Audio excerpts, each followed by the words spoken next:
অবশেষে অপেক্ষার অবসান। রাত 12:30 ইটালিয়ান মাস্টারমাইন্ড কার্লো আনচেলত্তি ঘোষণা করলেন ফ্রান্স ও ক্রোয়েশিয়ার বিপক্ষে ব্রাজিলের চূড়ান্ত স্কোয়াড।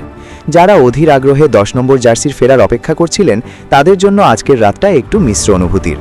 একঝাঁক নতুন প্রতিভা আর অভিজ্ঞদের মিশেলে কেমন হলো এবারের সেলেসাও বাহিনী, চলুন বিস্তারিত দেখে নিই। শুরুতেই আসি গোলকিপারদের তালিকায়। এখানে কোনো বড় রদবদল নেই।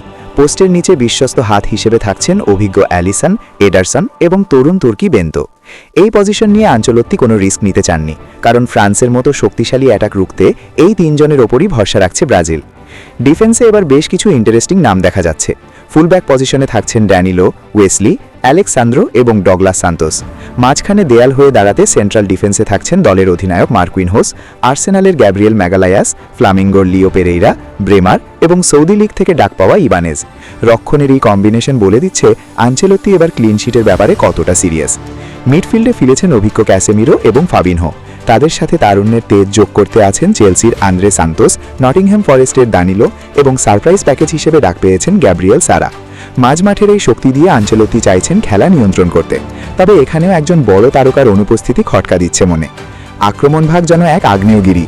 রিয়ালের পোস্টার বয় ভিনিসিয়াস জুনিয়র, ফর্মের তুঙ্গে থাকা রাফিনহা এবং মার্টিনেল্লি তো থাকছেনই, সাথে গোল করার দায়িত্ব সামলাবেন ম্যাথিউস কুনহা, লুইস হেনরিক, বিস্ময় বালক এনরিক এবং তরুণ ইগর থিয়াগো।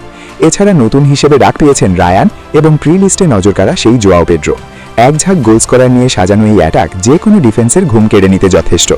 কিন্তু এত কিছুর মাঝেও নেইমার ভক্তদের মনে আজ পাহাড় সমমেঘ। স্কোয়াডে নেইমারকে দেখার যে আশা ছিল তা আজ অপূর্ণই থেকে গেল। মনে হচ্ছে আনচেলত্তি নেইমারকে আরও একটু সময় দিতে চান পুরোপুরি ফিট হতে। অন্যদিকে স্পিন ডক্টর অ্যান্টোনিও জায়গা পাননি এবারে স্কোয়াডে। ইনজুরি আর অফ ফর্মের কারণে হয়তো এই দুই তারকাকে ছাড়াই ফ্রান্স ও ক্রোয়েশিয়ার মতো বড় পরীক্ষার মুখোমুখি হতে হচ্ছে ব্রাজিলকে। সব মিলিয়ে স্কোয়াডটা যেমন শক্তিশালী তেমন কিছু তারকার অভাবও আছে। তবে আনচেলত্তির লজিক বলছে ফিটনেস আর বর্তমান ফর্মই এখানে অগ্রাধিকার পেয়েছে। আপনার কি মনে হয়, নেইমার কি ছাড়াই এই ব্রাজিল ফ্রান্সকে হারাতে পারবে? আর অ্যান্টোনির বাদ পড়া নিয়ে আপনার মতামত কি? দ্রুত কমেন্টে জানান।